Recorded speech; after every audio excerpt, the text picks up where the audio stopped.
Hello and welcome to Self Talk. I'm Rachel Astarte. I'm your host, and today I have as my guest Susan Gold. Navigating a ferociously challenging upbringing while bravely moving forward as an adult to face ingrained, outdated, and patriarchal programming head on. Susan now shares a unique perspective in viewing life challenges as occasions for transformation. We love that. That's what we're all about. Through her book, Toxic Family, Transforming Childhood Trauma into Adult Freedom, Susan turns the standard paradigm on its head, courageously leading others through her own journey of abuse, addiction, and surviving narcissism, all while creating a distinctly empowering personal and professional life. That's amazing. Susan, welcome to Self Talk. Rachel, I want to hire you. You're such a gifted reader. You're an actress with reason and purpose. Well, I don't even know. I'm 40 years of acting training, I think, and voiceover work. I'll just give it to that. So it's so wonderful to have you here. And we are going to talk about those toxic family lines. And but what I really hope that we'll get into today is that self part of it, right? The relationship with self, moving through and past childhood trauma.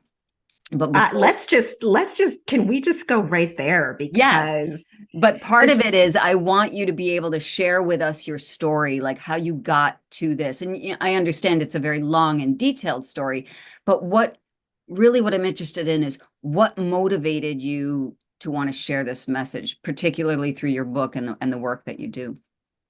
yeah, I didn't really want to share this message. In 2007, an Irish seer said, "You have a book to write and it's going to help a lot of people." And I shoved that under the closest carpet. And then 2020 hit, and I did back to back intuitive reads. And the third intuitive said, "You've got 3 books to write." And I was like, fluff, before this turns into some kind of library, I guess I'll get going. I've just lived through a lot, as most of us have. But I've awakened. I've done tons of work, all different types of work, traditional and more somatic modalities to move through my life experience. And I felt I would be missing something if I didn't leave it behind for others, to see how I moved through some pretty nasty stuff in hindsight. But as far as the self, I didn't really have space for self, certainly not as a child. My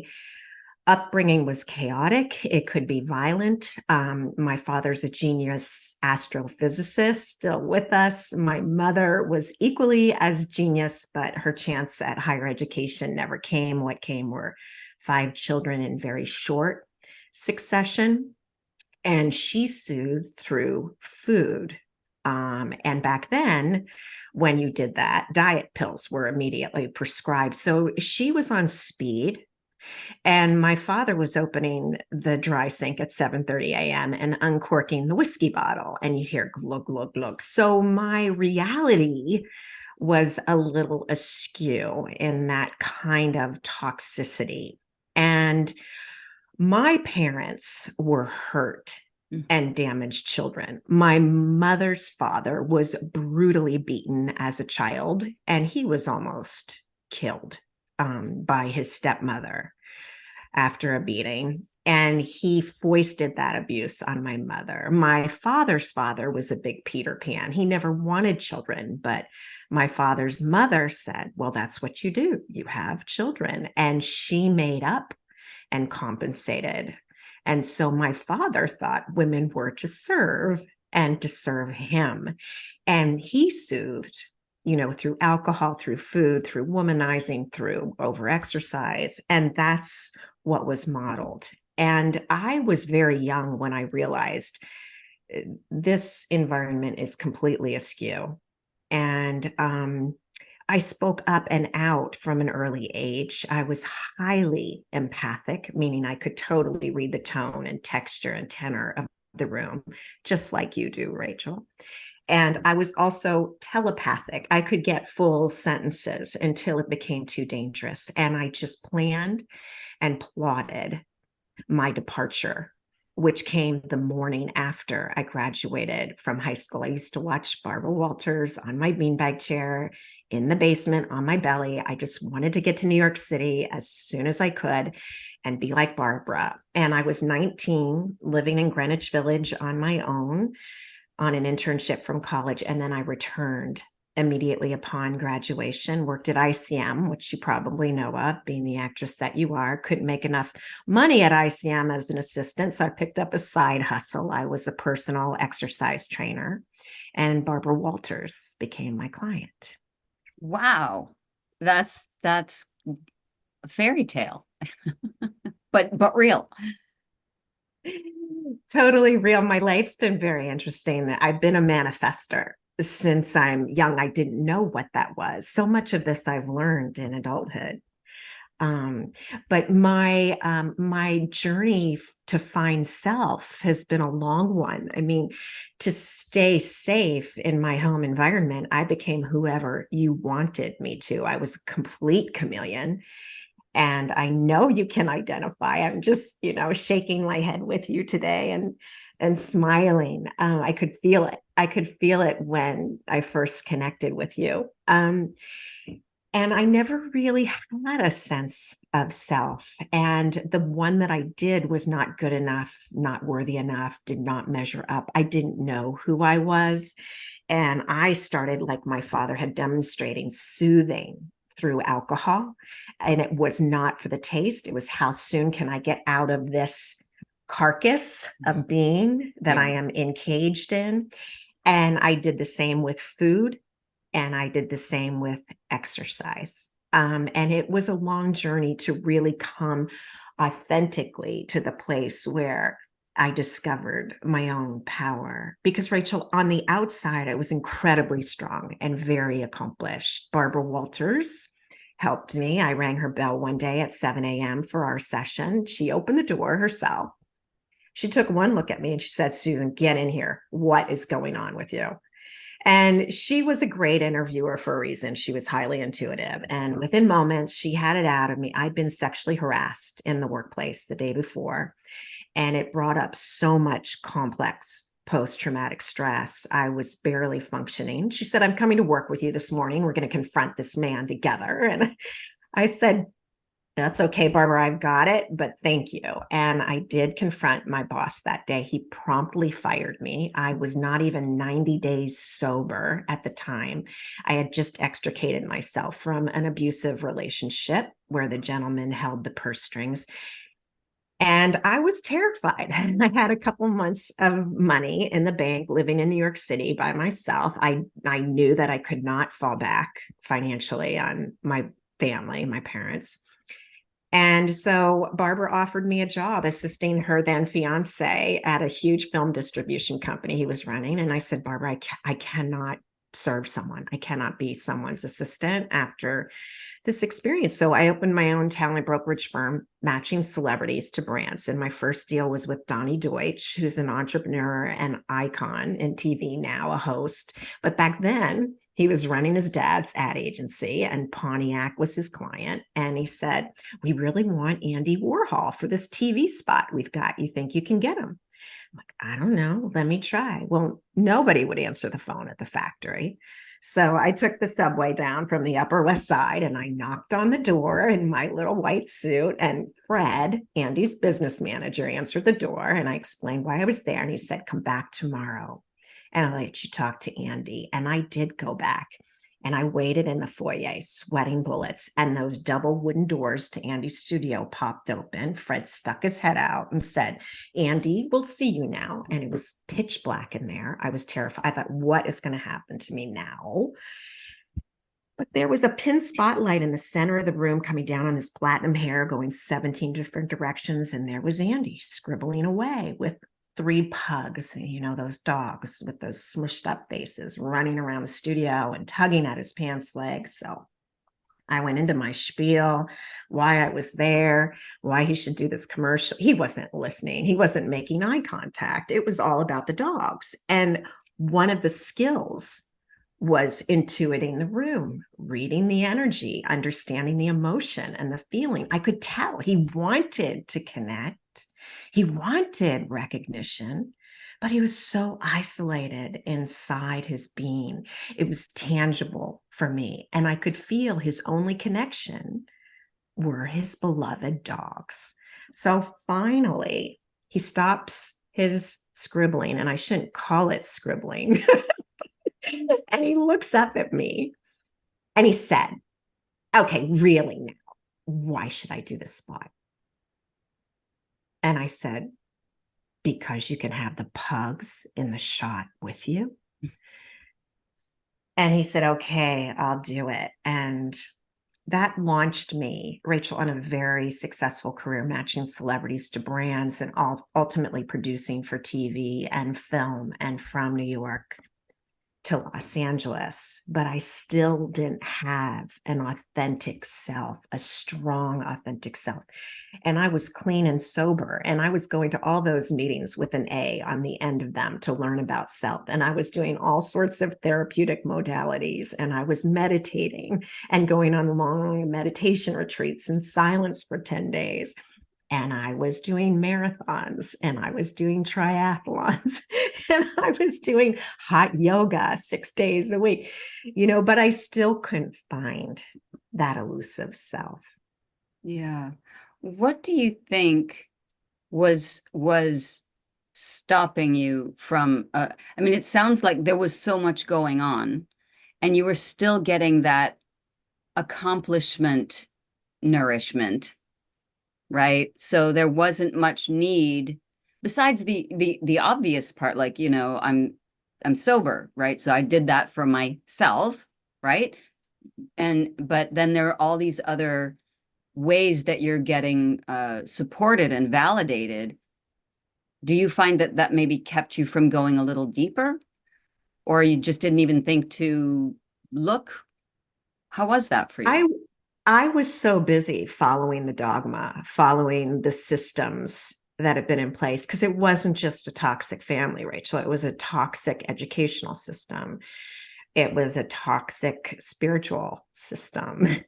It was toxicity within the medical healthcare field. It all came into play, and I was running as fast as I could to get away from that terror in my central nervous system that I would be annihilated if I didn't show up perfectly for Santa, dad, mom, the boss, the person I was doing the deal for, the particular studio, whatever it was. And it didn't stop until I finally met my greatest guru, as in teacher.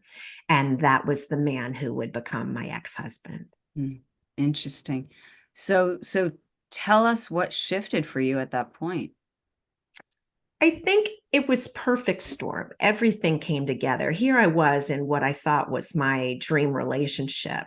And the bloom came off the rose bit by bit, year after year. And I fought to hold on way beyond the expiration date. And it took a very graphic experience that I'm not going to go into now. But by surviving it, I could see my true value authentically, and I could feel my worth. And I broke probably one of my last addictions, which was to the approval of a man. I think since second grade in Billy Fritz, I needed that. And when one was falling, the other was set up.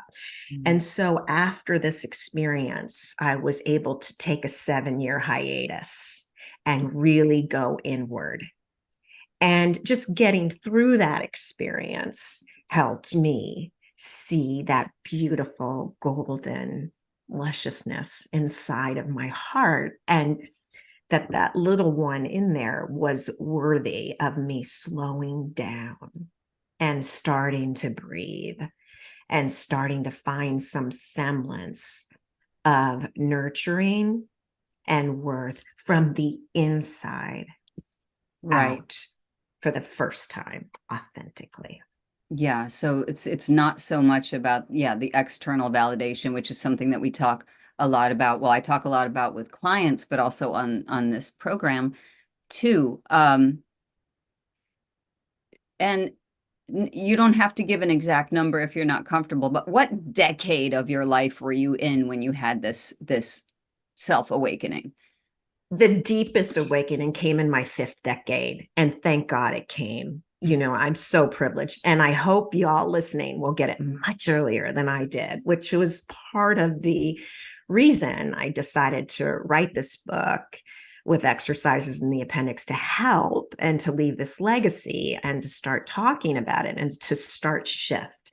Because though I had this interesting career that looked flashy from the outside, and yes, I did, and yes, I was successful and I had great opportunities, what I'm doing now is my sole purpose. And this is the reason I'm here, to speak up and out and to show and share the light and the purpose of going through these challenges and to meet these challengers with love. And I think that's a really big part of it too. And we can't do that unless we've done that inner work, right? And that idea of that we hear all the time, that you can't love anyone else until you love yourself. And that usually applies to relationships, but it really does also apply to just our interactions with others, that we don't need to please as much as we need to have that agape kind of love. Yeah. I'll take it even a step further. I mean, for me, it wasn't just others. For me, it was with myself. Yeah. I mean, I was brutally beating my body up. I was training like an NC2A athlete, in adulthood, and reaching for national titles in an arena I had never competed in. So it wasn't until I really stripped that away too that I could see, no, I had to start living for myself. Things didn't feel good. Simple things didn't feel good. I mean, in my 20s, I didn't know if I wanted spaghetti or Chinese food for dinner, and that sort of carried on. Yeah, it's funny because something so simple as that kind of disempowerment of I don't even know. So for me, it was in my 30s. I looked around my apartment and went like, I have no idea who I am, you know, and I better get cracking on that, because I don't have a clue, because again of trying to please the parental uh, units in their in their own power and their own beauty. So I grew up in a different kind of household, but alcohol was certainly a big part of it. And yeah, there's the we are the ones who, and you're a middle child as well, I take it. Yes, Yes, I I am a middle am. child as well. And and so we're the hinge, we are the ones who hold it all together, or at least feel that we have to. So yeah, that's a beautiful, beautiful point. Um, I I want to talk a little bit more about the childhood trauma aspect of it. Given what you went through, and it was so many different types of abuse that you experienced, and each instance, never mind each category, chipping away, right, at that wholeness, at that great majesty of who one can be or is. How do you come back from that? How does one come back from that without and maybe you do still have some of those voices, right, in your head that are echoing some of that, to put it in easy parlance, the negative self-talk, or the wounded child speaking to you. I know that there are many people out there who have had abusive childhoods and just don't know where to begin that work. Yeah, I was very mission driven. I was very awake as a child, understanding the system was broken that I was in. and that it was wrong. It definitely eroded my self-worth, my self-esteem, just the own fabric of my being. But I had such a tenacity that I was going to survive it. And I was not only going to survive, I was going to be a success. So that was inherent within my personality. And there were moments when at my own hand of abuse. So I learned the abuse, right? As a child, and then recreated that abuse as an adult because I'm familiar with that. So I was then perpetrating similar abuse on myself. And it wasn't until I could finally, ultimately understand it to the core of my being. I mean, the billboard that had to fall on my head was horrendous. But when it fell, that's when I authentically woke up, ultimately woke up.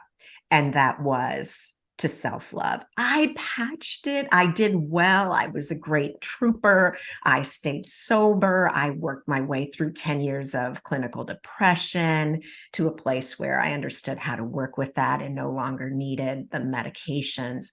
And then ultimately it was the narcissistic abuse that was so flagrant, and standing up to that ultimately is what really broke it open for me. And I want to say to the listeners, it can break open for you.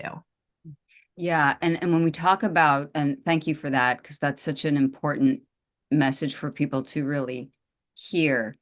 And addiction so often does go hand in hand with that kind of abuse. Because as you say, what we often do is try to unconsciously recreate in one way or another the scenario that we grew up with so that we can fix it.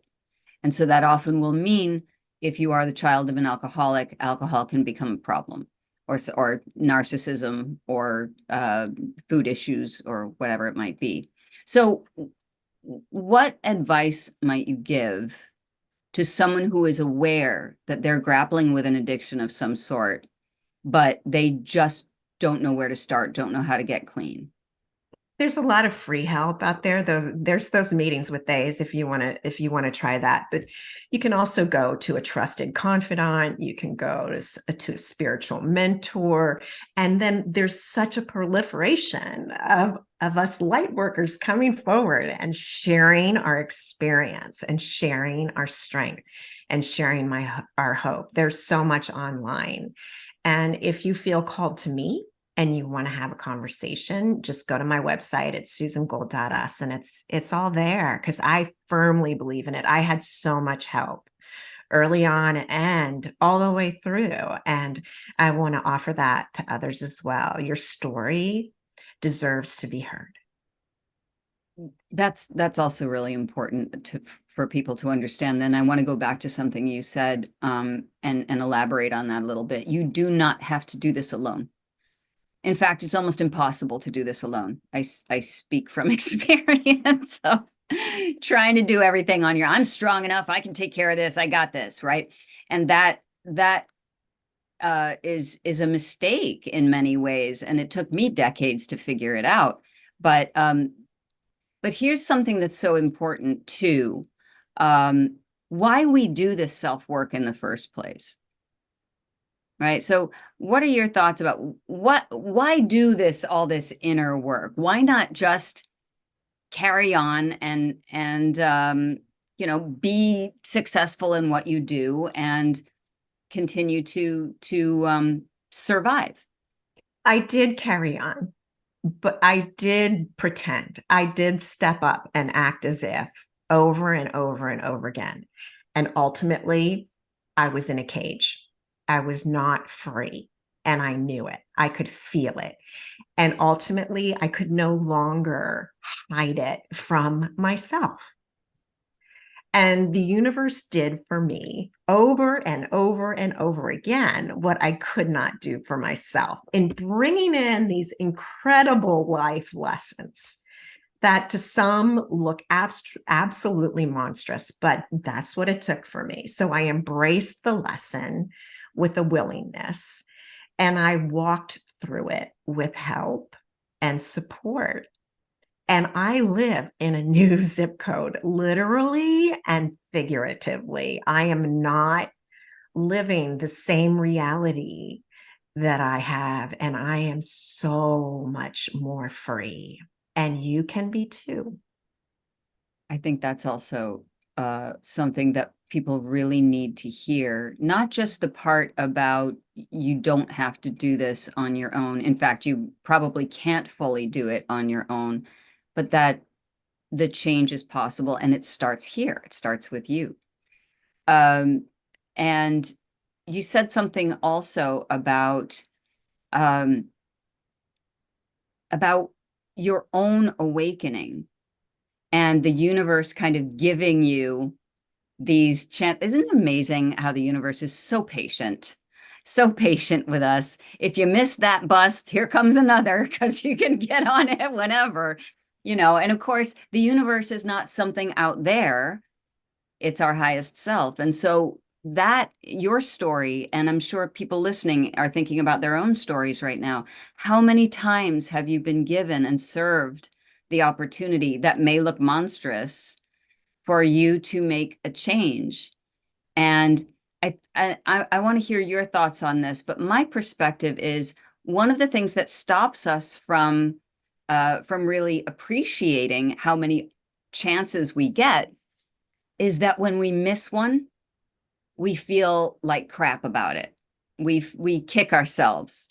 I didn't make the right choice. I got into another crappy relationship. I fell off the wagon. Whatever it might be. And then we just kick our own asses. And I wonder if you might speak to um, how can someone navigate that when they, because no one goes into recovery and is immediately okay. It's a process, and there are times that we will fall and make mistakes and relapse, or whatever word you want to use. So how would you suggest, or how have you experienced worked well for you to manage those moments where we weren't quite where we wanted to be on our path? Yeah, well, what I've learned in the school of hard knocks is that this earthly school is not for the faint of heart. And this is a tough place to be. So that gave me a lot of space for compassion.